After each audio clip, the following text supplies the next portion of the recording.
ഇപ്പോ നമ്മളിന്ന് നോക്കാനായിട്ട് പോകുന്നത് നമ്മുടെ ചാപ്റ്റർ 11 സോഷ്യൽ സയൻസിന്റെ ചാപ്റ്റർ 11ന്റെ ബാക്കി കുറച്ച് കാര്യങ്ങളാണ് നോക്കാൻ പോകുന്നത്. അപ്പം നമ്മള് എന്താ നമ്മുടെ ചാപ്റ്റർ വരുന്നതെന്ന് പറയുമ്പോൾ ചിത്രകലയാണ്. അതിന്റെ ആദ്യത്തെ പാർട്ട് കഴിഞ്ഞ് രണ്ടാമത്തെ പാർട്ടാണ്. അപ്പം ഇതിൽ നമ്മൾ നോക്കാനായിട്ടുള്ള പ്രധാനമായിട്ടുള്ള കുറച്ച് ചിത്രകലയെ പറ്റിയിട്ടാണ് നമുക്ക് നോക്കാനായിട്ടുള്ളത്. ഒന്നാമതായിട്ട് വരുന്നത് മിഥില ചിത്രകല.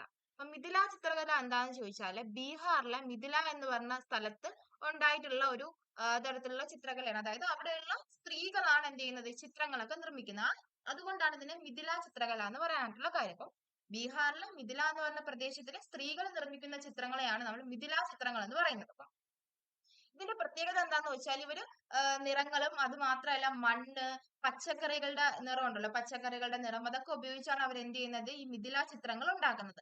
ഈ മിഥില ചിത്രത്തിന്റെ എന്താ വിഷയം, എന്ത് വിഷയം വെച്ചിട്ടാണ് അവർ ഉണ്ടാക്കുന്നതെന്ന് ചോദിച്ചാൽ നമ്മുടെ ഹിന്ദു കഥാപാത്രങ്ങളുണ്ടല്ലോ, രാമനും സീതയെ കൊണ്ട് വനത്തിടുന്നു, സീത അവിടെ രാമനെ ആലോചിച്ചുകൊണ്ടിരിക്കുന്നു, ഹനുമാൻ പോകുന്നു, അങ്ങനെയുള്ള ഹിന്ദു പുരാണത്തിലെ കഥകളെല്ലാം ആസ്പദമാക്കിയിട്ടാണ് ഈ മിഥില ചിത്രങ്ങൾ വരയ്ക്കുന്നത്.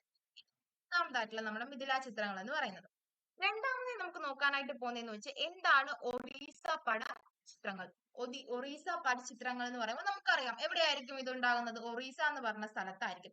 ഈ ചിത്രങ്ങളുടെ പ്രത്യേകത എന്ന് വെച്ച് കഴിഞ്ഞാൽ ഇതെന്ന് വെച്ചാൽ വസ്ത്രങ്ങളിൽ വരയ്ക്കുന്ന ചിത്രങ്ങളാണ്. അപ്പം നമ്മുടെ വസ്ത്രങ്ങളിലാണ് എന്ത് ചെയ്യുന്നത്, ഈ ചിത്രങ്ങൾ വരയ്ക്കുന്നത്. ഇതിന്റെ ഐതിഹ്യം ഇത് തന്നെയാണ്. ഹിന്ദു ദേവന്മാരുടെയും ദേവതകളുടെയും ഒക്കെ കാര്യങ്ങളുമായി ബന്ധപ്പെട്ടായിരിക്കും ഈ ചിത്രങ്ങൾ വരയ്ക്കുന്നത്. ഇപ്പൊ എക്സാമ്പിൾ പറഞ്ഞാൽ നമ്മളിപ്പം സാരിയിൽ, കസവ് സാരിയിൽ കൃഷ്ണന്റെ ഒക്കെ പടങ്ങൾ വരയ്ക്കത്തില്ല. ഇതൊക്കെ എന്തിന് ഉദാഹരണമാണ്, ഒറീസ പട ചിത്രത്തിന് ഉദാഹരണമാണ്. ഇതിന് വേറൊരു പ്രത്യേകത എന്താന്ന് വെച്ചാൽ ഇവന്മാര് നിറയെ വർണ്ണങ്ങൾ എന്ത് ചെയ്യുന്നുണ്ട് ഈ ചിത്രത്തിൽ അവർ ഉപയോഗിക്കുന്നത്. നിറയെ കുറെ വെറൈറ്റി അധികം കളേഴ്സ് എന്ത് ചെയ്യുന്നുണ്ട് ഈ ഒറീസ പട ചിത്രത്തിൽ അവർ ഉൾപ്പെടുത്തിയിട്ടുണ്ട്. നോക്കാനായിട്ട് പോകുന്നത് എന്താണ് ഹജ് ചിത്രങ്ങൾ. ഹജ് ചിത്രം എന്ന് വെച്ചാൽ ചുരുളുണ്ടല്ലോ, ചുരുള് പോലെ ഇരിക്കുന്ന ചിത്രങ്ങളെയാണ് ഹജ് ചിത്രങ്ങൾ എന്ന് പറയുന്നത്. ഈ ചിത്രങ്ങൾ കൂടുതലായിട്ട് കാണപ്പെടുന്നത് രാജസ്ഥാനിലെ ബിൽവാര എന്ന് പറയുന്ന ഒരു പ്രദേശത്താണ് ഹജ് ചിത്രങ്ങൾ കൂടുതലായിട്ട് കാണുന്നത്. അപ്പൊ ഇതിന്റെ തീം അല്ലെങ്കിൽ ഇതിന്റെ സബ്ജക്ട് എന്താണെന്ന് ചോദിച്ചു കഴിഞ്ഞാൽ കർഷകരുണ്ടല്ലോ, അവിടെയുള്ള കർഷകര്, മൃഗങ്ങള്, പക്ഷികള് അവരുടെയൊക്കെ ജീവിതകാലങ്ങളുമായി ബന്ധപ്പെട്ടായിരിക്കും എന്ത് വരയ്ക്കുന്നത്, ഹജ് ചിത്രങ്ങൾ വരയ്ക്കുന്നത്. എക്സാമ്പിൾ പറഞ്ഞാൽ പണ്ട് നമ്മൾ 1ാം ക്ലാസ്സിൽ പഠിക്കുന്ന സമയത്ത് എന്താണ് ഈ പേര് മറന്നു പോയില്ല, പ്രാവിനെ പിടിക്കാനായിട്ട് കർഷകൻ എന്ത് ചെയ്യുന്നത്, ഇത് പ്രാവ് പിടുത്തക്കാരൻ വരിയൊക്കെ വിരിഞ്ഞിട്ട് പ്രാവ് വരുന്നുണ്ടോ എന്ന് നോക്കിയിരിക്കുന്നത്. മാത്രമല്ല നമ്മള് പണ്ട് പഠിച്ച കഥകളുണ്ടല്ലോ, ഈ കാക്ക വെള്ളം കുടിക്കാനായിട്ട് പോകുമ്പോ എന്താണ് കുടത്തിനകത്ത് കല്ലിട്ട് വെള്ളം നിറയുമ്പോഴത്തേനും അത് കുടിക്കുന്നത്. ഇതൊക്കെ എന്തിൽ വരുന്നതാണ്, ഹജ് ചിത്രങ്ങളിൽ വരുന്നതാണ്. ഇപ്പൊ വളരെ സൂക്ഷ്മമായിട്ടുള്ള നിറങ്ങളാണ് എന്തിനു ഉപയോഗിക്കുന്നത്, ഹജ് ചിത്രങ്ങളിൽ ഉപയോഗിക്കുന്നത്. ഇതെന്ന് പറയുമ്പോൾ ഒരു 7000 അല്ലെങ്കിൽ 700ഓളം വർഷം പഴക്കമുള്ള ചിത്രങ്ങളാണ് ഹജ് ചിത്രങ്ങൾ എന്ന് പറയുന്നത്. പിന്നെ വരുന്നതെന്ന് വെച്ച് കഴിഞ്ഞാൽ കലങ്കാരി ചിത്രങ്ങൾ. കലങ്കാരി സാരികൾ നമ്മൾ കേട്ടിട്ടില്ലേ, അതേപോലെയാണ് കലങ്കാരി ചിത്രം എന്ന് പറയുന്നത്. ഇതെന്ന് പറയുമ്പോൾ എക്സ്പെഷ്യലി പേന ഉണ്ടല്ലോ, പേന ഉപയോഗിച്ച് വരയ്ക്കുന്ന ചിത്രങ്ങളെയാണ് കലംകാരി ചിത്രങ്ങൾ എന്ന് പറയുന്നത്. കലം, ഹിന്ദിയിൽ കലം എന്ന് പറയുമ്പോൾ പേനയാണ്.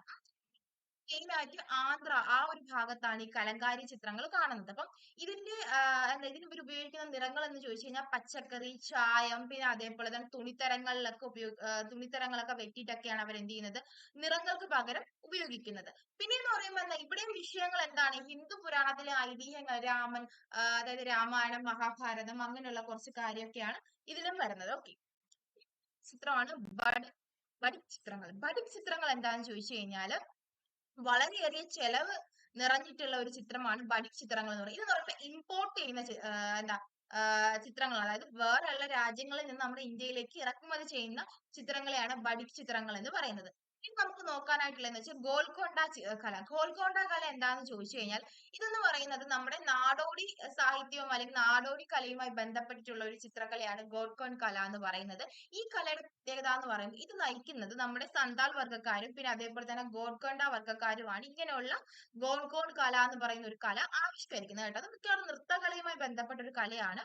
പക്ഷെ എന്താണ് ഈ ഒരു കല എന്ന് പറയുന്നത് ഇവരുടെ പരമ്പരാഗതമായിട്ടുള്ള ഒരു ചിത്ര രീതിയിൽ ഉൾപ്പെടുന്ന ഒന്നാണ് നമ്മുടെ ഈ ഗോൽക്കൊണ്ട കല എന്ന് പറയുന്നത്. ഓക്കെ, അപ്പം ഗോൽക്കൊണ്ട കല എന്ന് വെച്ച് കഴിഞ്ഞാൽ ഒരു ചിത്രകലയാണ്. ഇത് ആരാണ് നയിക്കുന്നത്, നമ്മുടെ സന്താൽ വർഗ്ഗകരും ഗോൽക്കൊണ്ട വർഗ്ഗകരും ചേർന്നിട്ട് നയിക്കുന്ന ഒരു തരത്തിലുള്ള ചിത്രകലയാണ് നമ്മുടെ ഗോൽക്കൊണ്ട കല എന്ന് പറയുന്നത്. ഓക്കെ, അപ്പൊ നമ്മുടെ ചാപ്റ്ററിൽ ഇത്രയും കാര്യങ്ങളാണ് ഇമ്പോർട്ടന്റ് ആയിട്ടുള്ളത്.